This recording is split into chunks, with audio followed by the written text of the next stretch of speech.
This lesson demonstrates a very simple way to put a bunch of components in a window.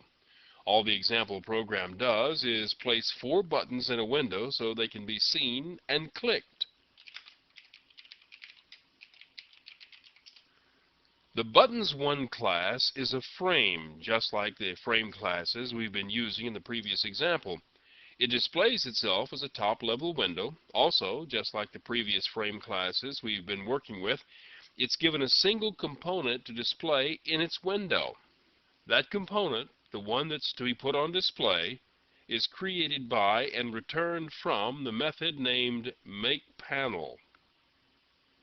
The panel class is special in that it's both a component and a container.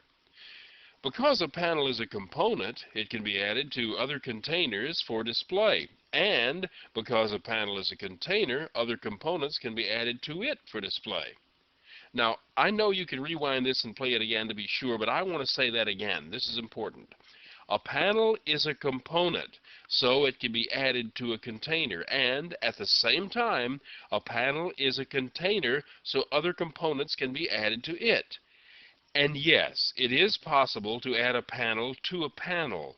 To construct some complicated windows, it turns out to be a very good solution to add a bunch of sub-panels to a panel, then build up the whole layout one panel at a time.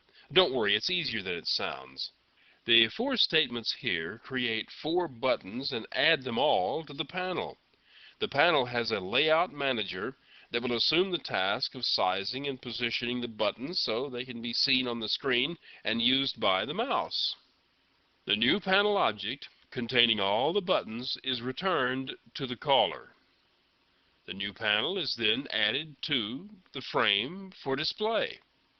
We have now constructed the window, but it isn't all laid out and organized just yet. The panel is just holding the list of buttons. It hasn't done anything yet because it doesn't know whether you're going to be adding more stuff to the list, so it's just sitting and waiting. What you need to do now is tell it to get organized and get ready to be displayed. And that's just what the call to the pack method of the frame class does. The pack method of the frame class calls methods in the panel class object that direct it to size itself. Then it calls methods to get that size. Well, now, for the panel to know how big it is, it has to ask its internal layout manager.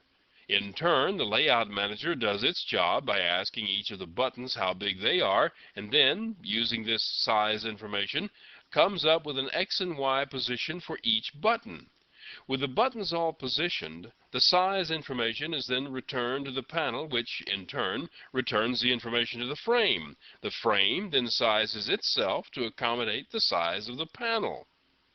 But nothing has been displayed yet. Everybody has figured out where to display themselves, but nothing else happens. This method causes all the components to display. The frame window appears with all the buttons showing. Here, let me show you.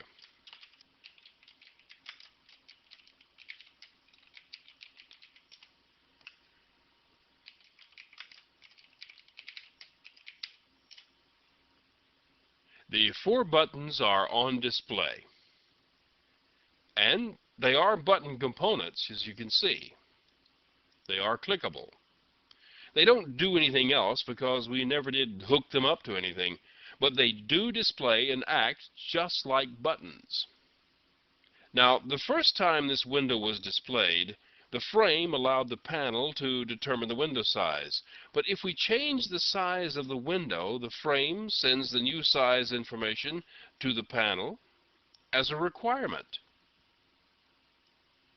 The panel passed the problem on to its layout manager, and something weird happened. This is because of the set of rules followed by the default layout manager and the panel object. We can change these rules by changing the layout manager, and we'll be doing that later on. But for now, I want to demonstrate the construction and use of some of the more interesting components.